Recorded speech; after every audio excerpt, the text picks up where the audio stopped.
मातरम। भारत माता की जय।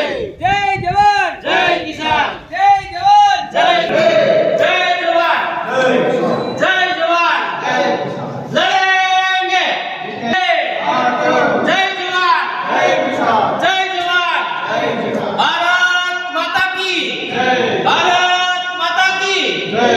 भारत माता की जय। जय जवान जय किसान। जय जवान जय किसान।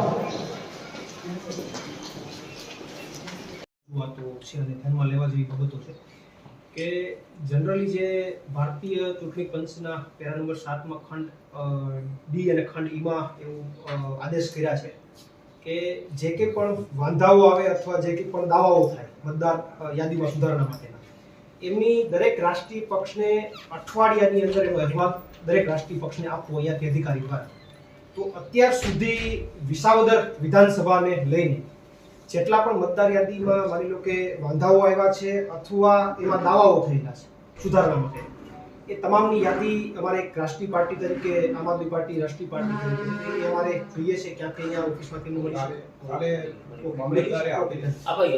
હવે પછી દર અઠવાડિયે અમને મળતું રહે એ આપ જરા આપના તરફથી.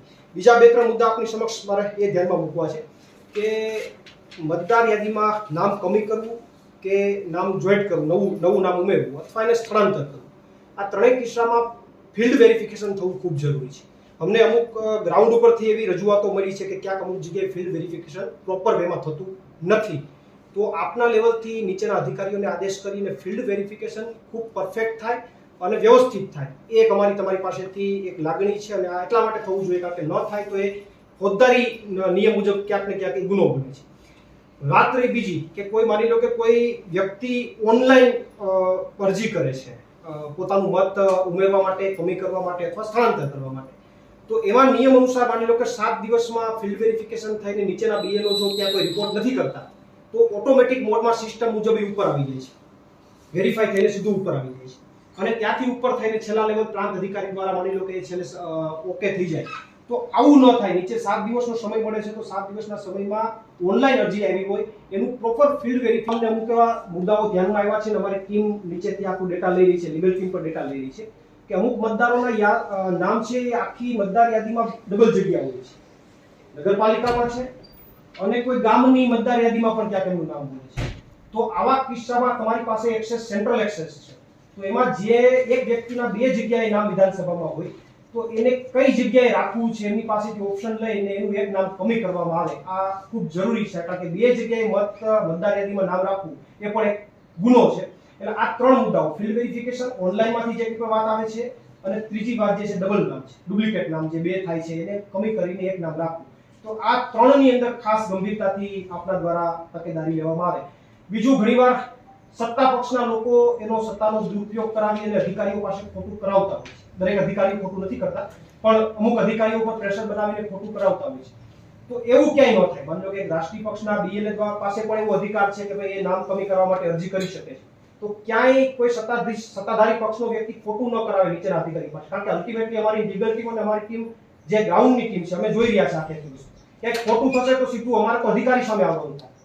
તો આપણે આમને સામને ન આવીએ અને કે 19-20 આખી ઘટનામાં ક્યાંય ન થાય એ તકેદારી આપ દ્વારા લેવાય એટલી મારી આપની પાસે માંગણી છે. આ રજૂઆત હતી. રાજુભાઈ બીજું કંઈ આપણા દ્વારા આ આવેદનના માધ્યમથી જરૂરી કાર્યવાહી કરશો એવી આશા.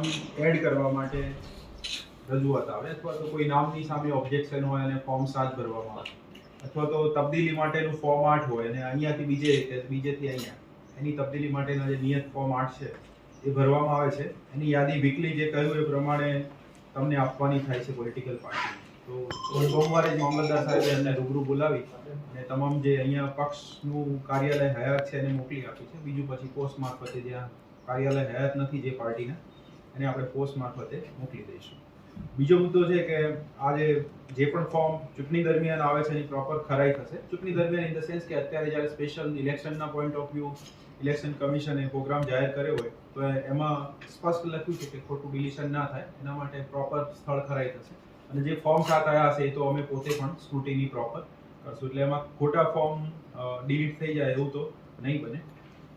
સેકન્ડ જે તમારો મુદ્દો છે કે BLO મારફતે ફિલ્ડ વેરીફાઈ, તો એ 100% થશે. ઓનલાઈન ફોર્મ આવ્યા છે તો બી અમે એનું પ્રમાણપત્ર બનાવ્યું છે કે BLO જોડે ડાયરેક્ટ એ નથી જતા, એપમાં જે રિસ્ટ્રિક્શન છે એના આધારે.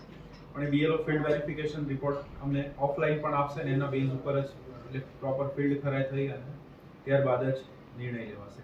હવે જે બીજો તમે મુદ્દો ઉપાડે છે, 2 જગ્યાએ નામ હશે એ મુદ્દો, એટલે જનરલી તમે જાણો છો કે અરાઉન્ડ 2-2.5 લાખથી વધારે વોટર્સ આપણી જોડે છે. એક બૂથમાં એક BLO કામ કરતા હોય, બીજા બૂથમાં બીજા BLO કામ કરતા હોય. એટલે સિટી બૂથમાં જે વોટર્સ નોંધાયો હોય એનું નામ માની લો કે કોઈ માંડાવાડ કે અન્ય કોઈ ગ્રામ્ય વિસ્તારમાં હોય તો એને પકડી પાડવું એટલું ઇઝી નથી. એક સોફ્ટવેર અમને આપે છે આઈડેન્ટિફાઈ કરીને કે જેમાં ફોટો મેચ થતા હોય, તો એ ફોટો મેચ જે અમને આપે છે એ અમે ડિલીટ કરાવી શકીએ, કારણ કે અમને આઈડિયા આવે સોફ્ટવેર જ પકડીને આવે. નામ મેચ હોય તો એને પણ આપણે જે DSE અને PSE માં લઈએ છીએ ડેફિનેશનમાં, તો એનો ડેટાબેઝ આપણી જોડે હોય છે અને આપણે 100% ક્લિયર કરાવશું.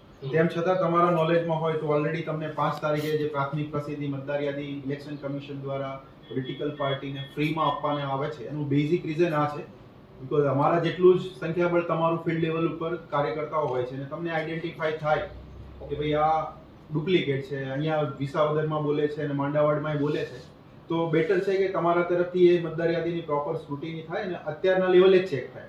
પછી ઇલેક્શન સમયે માત્ર પોલિટિકલ પાર્ટી કે કોઈ તરફથી ખાલી વાંધો લેવામાં આવે કે ભાઈ આ 2 જગ્યાએ છે, તો કમિશનના જે નીચે કાર્ય કરે છે એનું પણ એક મર્યાદા રહેશે કે જો સોફ્ટવેર ડિટેક્ટ કરીને આપે તો આઈડેન્ટિફાઈ થઈ શકે. અધરવાઇઝ અંતરિયાળ કોઈ ગામમાં BLO હોય અને એનું એક નામ સિટી એરિયામાં નોંધાયેલું હોય તો એ BLO ને ખબર નહીં પડે કે અહીંયા નોંધાયેલું છે, આ BLO ને ખબર નહીં પડે કે ત્યાં નોંધાયેલું છે. પણ તમારા ફિલ્ડ લેવલના માણસો જે એક્ટિવ છે એની જોડે અત્યારે જો માહિતી હોય તો તમે અમને આપી શકશો, શેર કરી શકશો. એટલે પછી ખાલી પાછળથી વાંધો લેવા માટે માહિતી કલેક્ટ ના કરી રાખવી, દરેકને અમે વિનંતી કરીએ, તમારા પક્ષ પૂરતું નહીં, તમામને વિનંતી. એટલે જ તો પોલિટિકલ પાર્ટીને આપણે ફ્રીમાં આપવાનું પ્રાવધાન કદાચ એટલા માટે જ રાખ્યું છે કે ફિલ્ડ લેવલના તમારા જે કાર્યકર્તાઓ છે એને પણ એની પ્રોપરલી સ્ક્રુટિની કરે. અત્યારે તમે વાંધો આપશો તો 24 તારીખ સુધી આપણે એનો નિર્ણય કરી અને નિકાલ પણ કરાવી શકીએ. બીજી જે અમે આઈડેન્ટિફાઈ કરી શકીએ જે સોફ્ટવેરની મદદથી કરી શકીએ, બીજો કોઈ ઓપ્શન અમારી જોડે નથી. એટલે સોફ્ટવેરની મદદ જે DSE PSE છે એનું આપણે 100% સ્ક્રુટિની કરાવી અને એનું જે નામ ડિલીટ કરવાનું હશે એ આપણે કરાવીશું. એટલે અત્યારનો જે પ્રોગ્રામ ચાલે છે એની અંદર પ્રોપર આપણે ધ્યાન આપી અને મતદાર યાદીને યોગ્ય બનાવવા પ્રયત્ન કરશું. પણ તમારા જ મેં કહ્યું પ્રમાણે જે તમે તમારા ફિલ્ડ લેવલમાં તમારી જોડે ડેટા હોય કે આ 2 વ્યક્તિનું 2 જગ્યાએ નામ ચાલે છે તો તમે અમને સામેથી 24 તારીખ પહેલા રજૂ કરજો, એટલે કે જેથી પોઝિટિવ કામ થઈ જાય, જેનું જ્યાં નિકાલ કરવા પાત્ર છે એ નિકાલ થઈ જાય. પછી ઇલેક્શનના દાડે ખાલી એને આપણે મીડિયા સમક્ષ રજૂ કરીએ તો એ સમયે કંઈ બેનિફિટ નહીં મળે આપણને, સિવાય કે આપણે ઘર્ષણમાં આવીએ અને તમને એવું લાગે કે આ કામ નથી થઈ બરાબર. પણ અમારી પણ કેટલીક રિસ્ટ્રિક્શન છે, હું તમને આ જણાવું છું કે આટલા બધા વોટર્સને એક BLO બીજા BLOમાં નોંધાય તો એને આઈડેન્ટિફાઈ નહીં આવે, બીકોઝ એ તો પોતાના મત વિસ્તારમાં જ એનો જે એરિયા છે બૂથમાં એટલામાં જ કરે, બીજે ક્યાંય છે આઈડેન્ટિફાઈ નહીં. માત્ર 2 સોર્સિસ છે આઈડેન્ટિફાઈ કરવાના, સોફ્ટવેર આઈડેન્ટિફાઈ કરીને આપે તો થઈ શકે, એ સિવાય એનું આઈડેન્ટિફિકેશન કરવું ક્વાઇટ અઘરું છે. તમારી જોડે જો ડેટા આપે કહ્યું પ્રમાણે જો અવેલેબલ હોય તો પ્લીઝ અમને 24 તારીખ પહેલા પ્રોવાઈડ કરજો, તો આપણે એના BLO મારફતે પ્રોપર ફોર્મ ભરાવી 7 નંબરનું કે 8 નંબરનું જે બી ભરાવાનું થતું હોય તો આપણે ડિલીટ એનું પ્રોપરલી કરી શકીએ. અને તમારી રજૂઆત જનરલી મારી કક્ષાએ જ કામગીરી કરવાની છે એટલે ઉપર મોકલવાનો કોઈ પ્રશ્ન નથી રહેતો. મતદાર યાદીનું કામ અહીંયા ERO તરીકે મારે જ સંભાળવાનું થશે.